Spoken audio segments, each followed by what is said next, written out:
Saksakallan gunarnavasya Vande Guru Sri Charanarabindam.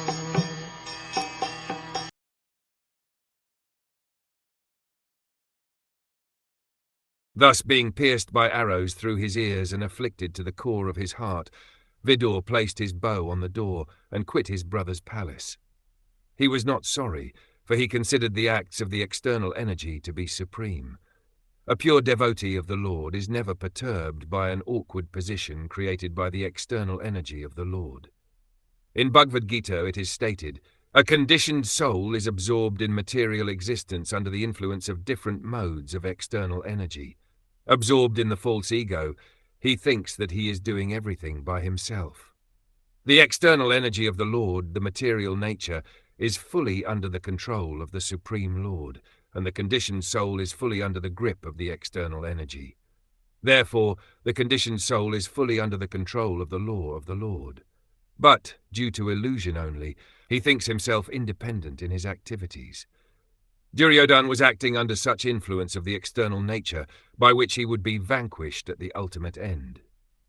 He could not accept the sound advice of Vidhura, but on the contrary, he insulted that great soul, who was the well-wisher of his whole family.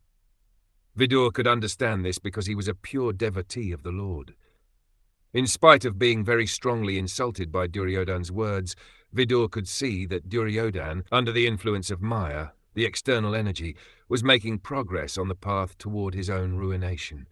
He therefore considered the acts of the external energy to be supreme, yet he also saw how the internal energy of the Lord helped him in that particular situation.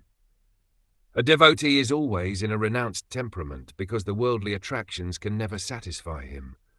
Vidhura was never attracted by the royal palace of his brother. He was always ready to leave the place and devote himself completely to the transcendental loving service of the Lord. Now he got the opportunity by the grace of Duryodhana, and instead of being sorry at the strong words of insult, he thanked him from within because it gave him the chance to live alone in a holy place and fully engage in the devotional service of the Lord.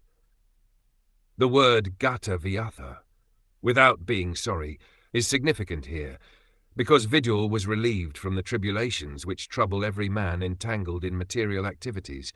He therefore thought that there was no need to defend his brother with his bow, because his brother was meant for ruination.